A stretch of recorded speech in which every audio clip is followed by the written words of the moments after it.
Small visit in Bulgaria at Plovdiv at my friend's place, his sniper tuning, Constantin here in the house. We are doing some tests because we want to be geeky. This is our geeky week. We want to check out the changes that an exhaust can bring, an aftermarket exhaust, a full pipe, which we fitted on the CRF 300L. Compare them with the stock ones and see which one brings more power. So is it useful to put an aftermarket exhaust instead of keeping the stock one?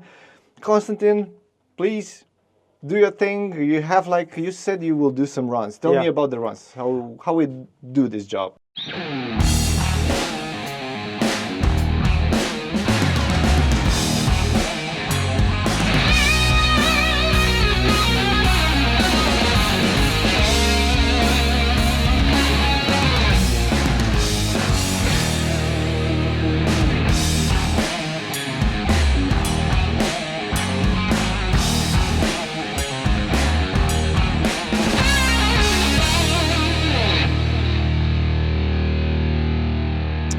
Okay, so basically we're gonna test comparing the sport exhaust to the stock one. To do this, we're gonna make, let's say, 5 runs to get an average value of the horsepower and torque. Then we're gonna switch the exhaust on the dyno without changing the tension of the belts or anything to keep the result as consistent as possible. We're going to make another 5 runs to get the bike stable, get the average horsepower value, and we can see on the graph how it's going to affect from the exhaust, if it's going to gain or if it's not going to get any gains, and we'll see where the gains are and so on. Technically, sport exhaust is probably the most common modification on any bike, and it's obviously proven to have a positive effect. So I expect probably we have some decent improvements. But yeah, this is why the bike is here and we're going to test it out. So bets are on. He says we will get some HP. I say maximum 1 HP, but we will have to check it out and see. Yeah. This applies for every Euro 5 machine out there on the market. So watch this video before buying. And afterwards you can ask Constantin from Sniper Tuning to do ECU tuning for you guys. So up and go. Let's do it.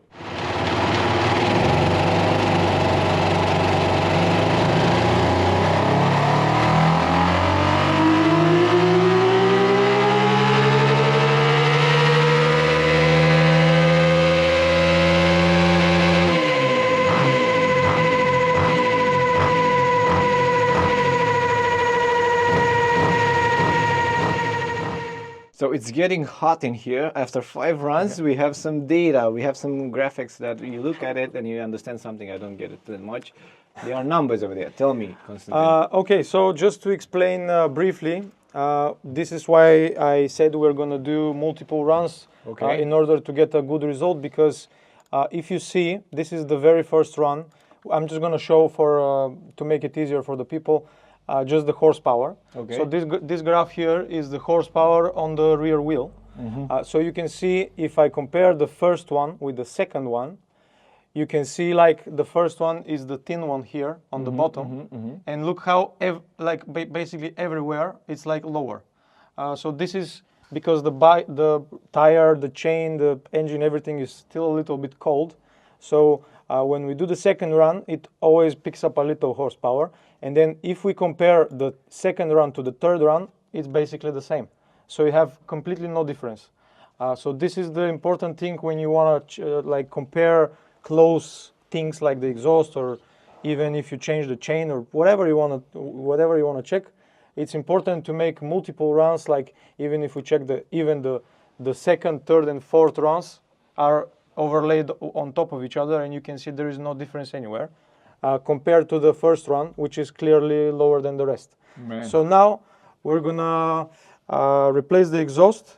We're gonna do the same thing. But tell me first, what was the maximum peak power of this CRF 300L on the dyno with this exhaust? Okay, so with this exhaust, yeah, I obviously forgot the most important part. So we have, to the engine, we have 26.7 horsepower. which is basically on par with the stock value, let's say. Okay, they give it like 27 HP from factory. We have like 26.7 at the engine or rear wheel. This is at the engine. So this is when you see me holding the clutch lever after the run is over. This is the dyno calculating the friction losses, so we can achieve like a credible value to the engine. So it's not that much of a difference. No gain, no pain. Well, in my honest opinion, I think there is like we still need to compare with the stock one to get a real. So you still believe that this one gains a bit more power? Well, I'm not exactly sure because we still have the DB killer on the exhaust, which obviously for street use is not legal to remove. Yeah. So what can you do? I'm sure because just the opening on the back of the exhaust, if you remove the DB killer, is going to be larger than the stock exhaust. And in this point, I'm sure it's going to make more power. But this is the reason of this test is to compare what is legal to use on the road against the stock exhaust. So obviously, it's not comparing apples to apples if we remove the DB killer. So yeah. So we go to removal right now.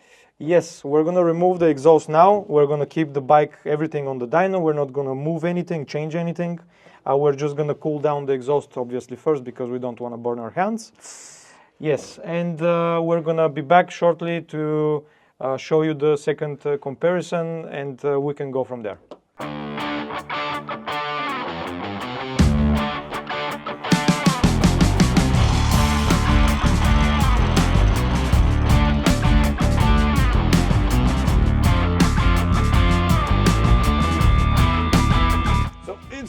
Quite heavy, huh? What do you say? Yeah. A small difference here. Yeah. So we fit the stock one back on the bike. Heavy guy. Heavy guy.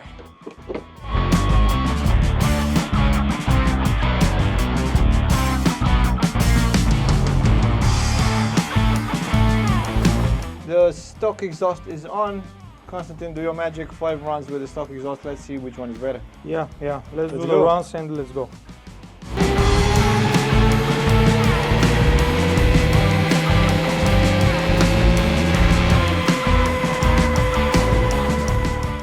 I want to laugh so bad. We finished the test runs, 5 test runs with the stock exhaust. Constantin, please do tell the results.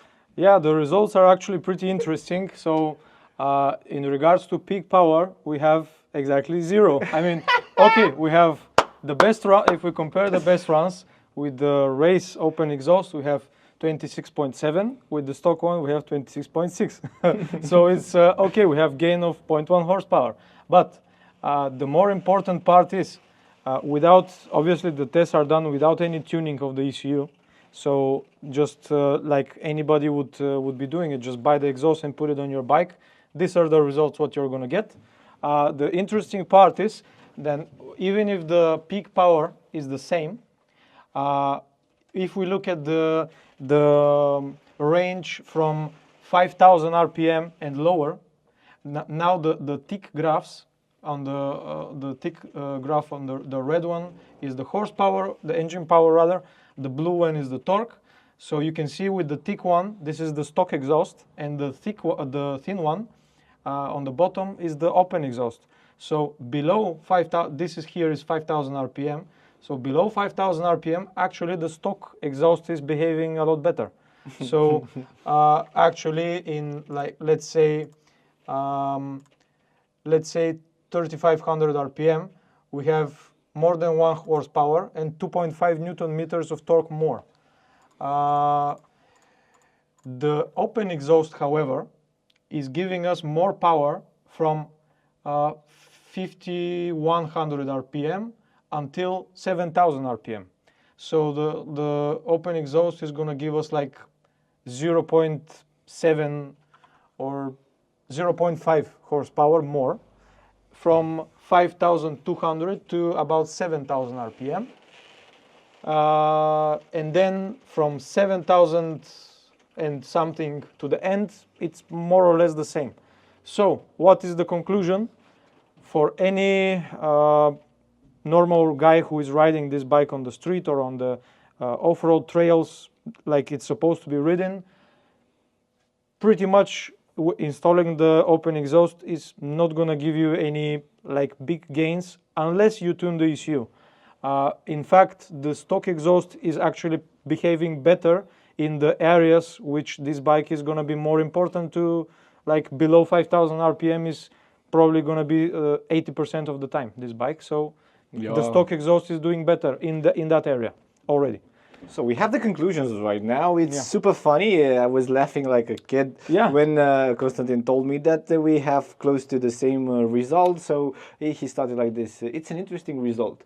The interesting part about it is that you need to tune the ECU because Euro 5 will keep the bike at the same point, at the same power output, even if you change it with a sport exhaust.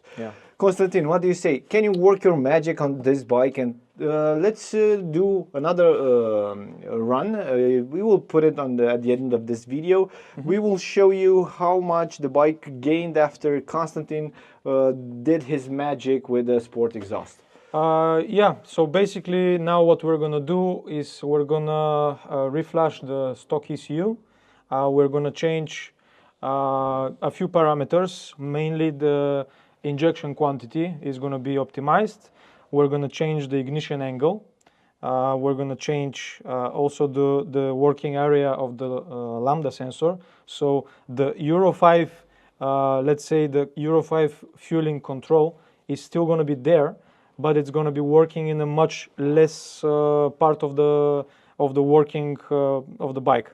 So we're going to be optimizing it for better power, for more power. And let's see if we can get a better result with the stock exhaust with the tune than with the open exhaust without any tune. And then we can compare everything at the end. Just as a few extra things we can do to the ECU, we can adjust also the fan temperature. So we're going to have a little bit better cooling of the bike because the fan will come on earlier. We're going to remove all the restrictions related to Euro 5 except for the lambda control, which we're going to keep active just in a small part of the bike, just in the very, very lowest of RPM, just for compensation of fuels, if you put like bad fuel in the bike, whatever. But let's say from 2000 RPM up or 2500 RPM up, the lambda sensor is not going to be working anymore. And let's see what we can get. So this is the conclusion. You don't get better result with a sport exhaust than with a stock exhaust. You just need to ask the person who knows how to deal with these things. Constantin, our friend here at Sniper Tuning, you can find him online. You have the link for his website down in the description area. Otherwise, we still gonna have some fun today.